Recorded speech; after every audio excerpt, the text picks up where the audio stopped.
Hello, coming to you from a van today. Today's chapter is chapter 11, When Roadblocks Emerge, a troubleshooting guide. And again, get the book.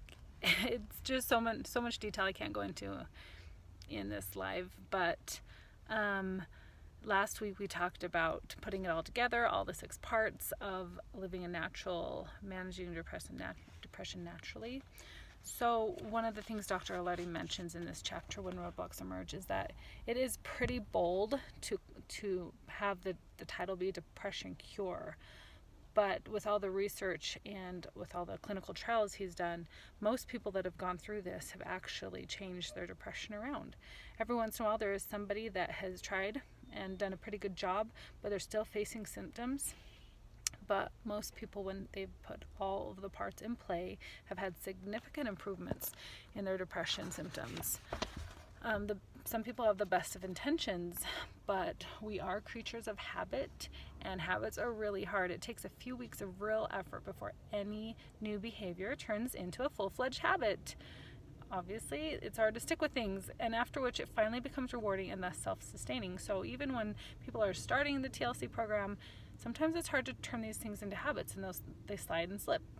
And especially with depression, how it's a common occurrence for the brain, the frontal cortex, to just start shutting down. So he says, compound this difficulty with the fact that depression makes it particularly hard for someone to initiate new activity. As we've seen, the disorder shuts down circuits in the left frontal cortex, the part of the brain that allows us to put intentions into action. So even when people have the best of intentions, it's really difficult to follow through. So in most cases, the people that have put in the TLC practice have needed help. There have been a few that have implemented it on their own and have had success with it, but most people need a coach, somebody that can help them stay consistent and be accountable to. I know in my own goals, like for weight loss or health, I've always been more successful when I've been accountable to somebody or had a group or someone helping me along the way. So typically depressive symptoms were on the mild end of the spectrum, the people that were able to put it into play and stay well on their own. But most people need a good coach. So find someone that can help you with your intentions. There are basically 2 different types of coaches you want to look into when you're learning about, or if you're serious about implementing the TLC protocol. One of them is either a professional clinician or another one is an amateur coach. So professional clinicians, he suggests you find somebody that is willing to implement the TLC on your terms, because a lot of people have their own way of dealing with things and their own way of doing it, and so he wants it to be based on the TLC, not like their own therapies and things that they've put into practice. So he said that what you can do is go to www.abct.org,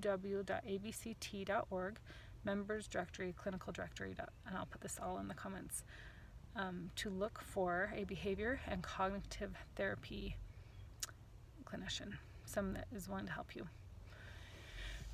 Or you can go the route of an amateur coach.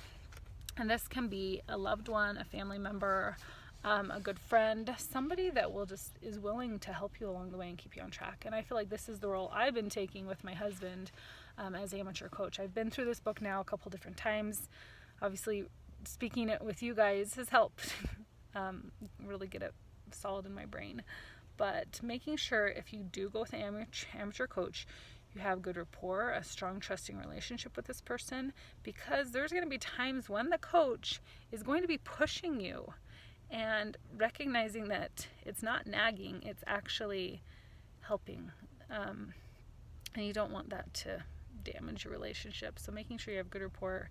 Also the knowledge. The coach needs to understand the TLC program and have knowledge. And so an amateur, that might be a difficult thing if they're not willing to read the book and put the steps into play. So maybe a professional would be better in that regard. But somebody that loves you and is willing to help you with this. And then also dedication. Clearly, coaching someone through the TLC will take some time, and it will take some consistency, and a lot of times there will need to be reminders going on. And so when you are looking for a coach, find somebody that you trust and that you that can guide you and help you along the path. So, troubleshooting tips. Whether or not you choose to take advantage of having a coach, you can overcome some of the most common obstacles just by implementing some of the troubleshooting tips. And although they're described in a table, described throughout the book, there is a table in the back of the book that kind of breaks it all down. I don't know what to tell you about this other than to get the book so you can see the table, because it's a couple pages long. And then occasionally, sometimes TLC just isn't enough. Even when you're doing a good job, people still are suffering some major depressive symptoms. And when that happens, it could be because of another illness that people have, because often depression is a symptom of another illness, and they need to be addressed by a medical professional. So obviously, you always want to speak with a medical professional about what's going on in your life. I think that I'm going to stop there. I've got to get my son to school, but I will do the next part next week, just the end of the roadblocks, because there's a few more roadblocks we'll go through. It's like some of the bipolar, psychotic, eating disorders, personality disorders. We'll kind of jump into those and some of the other things that might be underlying causes of depression. And then that will be the end of the book, guys. I can't believe it. So thanks for sticking with me. Hope you guys have a great day, and we'll talk to you next week.